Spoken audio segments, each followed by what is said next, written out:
Hello guys, NautoAisDx here. And basically in the month of July there's a lot of things that's happening, in the UA.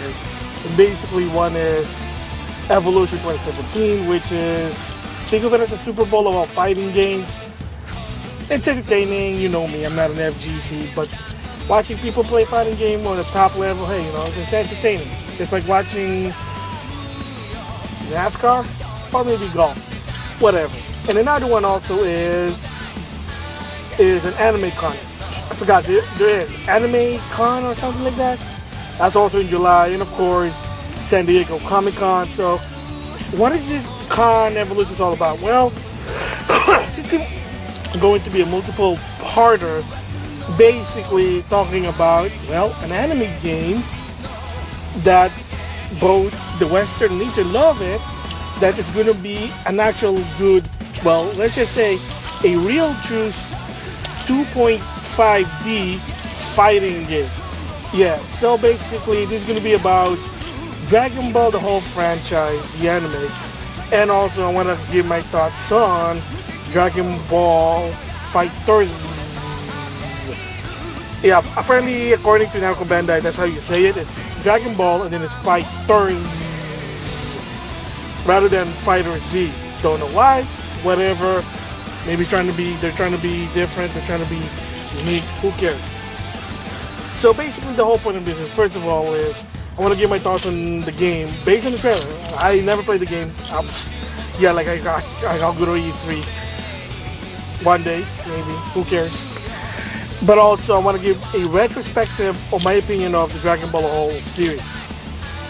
So here's a little bit of disclaimer first, is that I already did the recording for the retrospective Dragon Ball franchise, Dragon Ball Z, Dragon Ball Super, and Dragon Ball GT. That was already recorded like last month, so there might be some info you say, hey, that's already passed, you already know, like I said, just letting people know, transparency is that, like I said, I recorded those retrospective already last month, especially when it comes to Super. I did end up to a certain part in one of the arcs, so if you want to watch that one, stay tuned for that one. So with that said, that's gonna be that's like in the later part of Dragon Ball franchise retrospective. The first thing I want to talk about in this video is my thoughts on Dragon Ball FighterZ. Okay, I know that's getting old.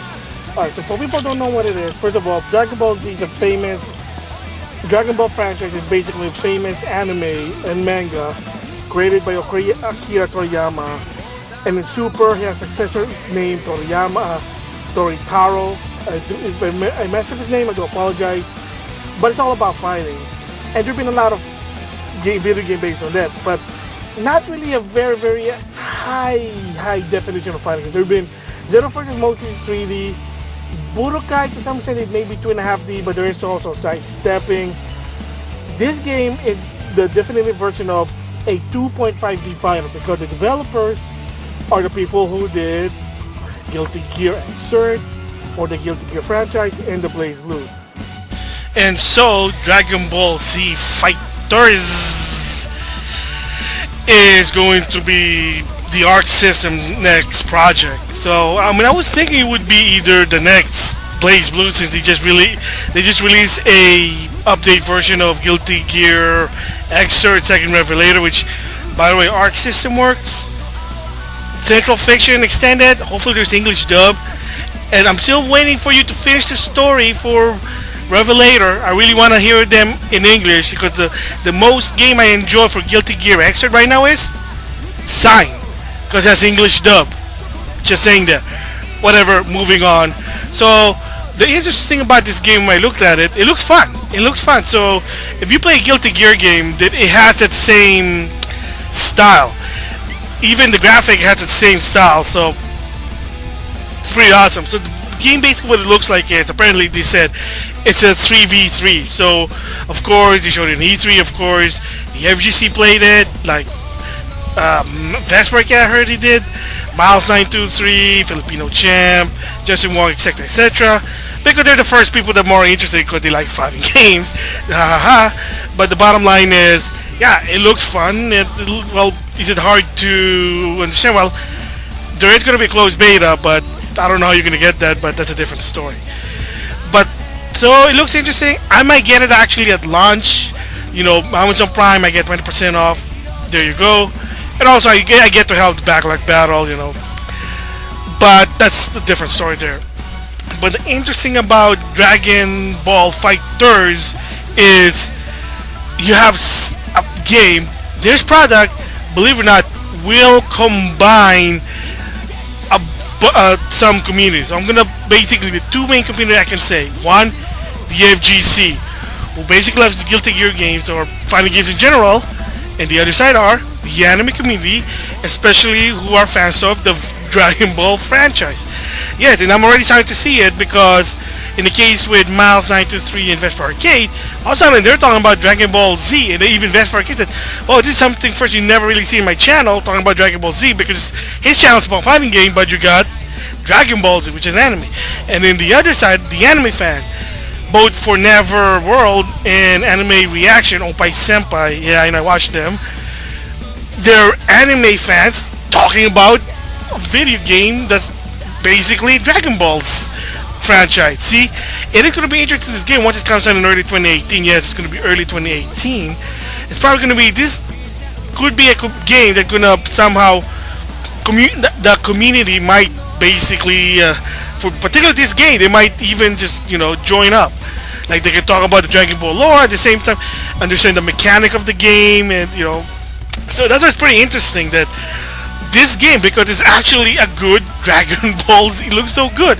Yeah, there have been some 2D Dragon Ball Z game, but they weren't really that good from what I heard. Especially I know in Japan, but in Super Famicom, they had some. But this is the one that's probably going to be finally, after all those years, going to be the definitive 2.5D Dragon Ball game. So even I'm excited. I'm hyped. I'm not so much of a Dragon Ball fan, but it is fun to watch. So I really can't wait and see. This is going to be probably game. It's going to be one of the most sell game because right now, as of right now, after E3, people are saying that this game is going to be better than Marvel vs. Capcom Infinite. Because if you've seen that game, I played the story demo. It looks like a mobile game. I'm sorry. Story kind of cheesy. Well, we just have to wait and see what happens. So yeah, I mean that's really interesting. Dragon Ball FighterZ. So combining the two community, I can just see that it might be possible. And then people say, "Oh, hopefully that's a big roster." Oh, I can tell you, my guess, because I do follow the Japanese storyline in Japan. There are, because I did talk about it in my later video about the retrospective of Dragon Ball. I did talk about in Super, which I actually am following. Surprisingly, there are a little bit of spoilers, so just be warned. But let's just say that there's going to be a lot of characters. I guess there's a lot of characters. Maybe from Dragon, of course, going to be a lot of Dragon Ball Z, or I take it back, characters from Dragon Ball Supers. So you can have Beerus the Destroyer, Champa the Destroyer, probably Wiz, Zamasu. Oh, and best of all, it will be also English dub. It was been confirmed worldwide. English dub. Sean Shamel, Jane Marster. Yes, Jane Marster. If you don't know, he's the voice of Zamasu. He was the voice of Zeno in Xenoverse as the DLC. So if he's in the game in Dragon Ball FighterZ, oh my gosh. I mean, from what I heard, he's going to be also the voice when the arc comes. Zamasu's arc, the Black Goku arc, I know it's a bit of spoiler there. He'll be the voice. Actually, he will be the voice. That's what I heard the report. So I can't wait for that one. But I mean, like I said, Supers, heck, even the recent arc they're doing now in Super, the Power of Tournament, fighters from the different universe, Kaba, Khalifa, one of the first Super Saiyan female, Kali, the female Broly. I know a bit of spoiler. Hit. We got Frost. Heck, other universe. Oh, Universe 10. Topo. Jiren the Grey. Yes, I know. And if you watch, the recent opening for Dragon Ball Super, Jiren the Grey is a big part of the storyline. But yeah, Jiren the Grey, supposed to be the most powerful fighter in the universe. Again, there may be characters from Dragon Ball. I mean, they really showed it from Dragon Ball Z. You got Cell, we got Frieza, Majin. Well, right now, Fat Boo. Maybe they'll add more. Maybe 18, 17, 16. Maybe Broly, the actual Broly. So you can have Broly versus Kali. Maybe even Dragon Ball. And just put it there, even if people don't like the series, GT characters. Omega Shenron, Super 18, Bardock. I mean, I can tell they're probably going to be, the roster's going to be big. And they're probably going to be DLC. And I'm probably going to see, there might be, there might be an update version. They're going to probably say Dragon Ball FighterZ Super or whatever, like an updated version that you can either get it as a disc or buy the download, an expansion. So again, kind of excited there, Dragon Ball FighterZ. So yeah, so I can wait for that one. Again, it's going to come out early 2018 worldwide with English dub. Plus, by the end of the summer, there will be a closed beta. So if you're lucky, hey, try it out. Just saying there. So the next now I'm going to be talking about is the retrospective of Dragon Ball. Starting with Dragon Ball. And again, like I said before, disclaimer is the video about the retrospective of Dragon Ball are basically from last month. I just never ever had a chance to put it up. Might as well, it's a good time after watching Dragon Ball FighterZ. So with that, thanks for listening and enjoy my other retrospective. So links gonna be on the description box. So thanks for listening.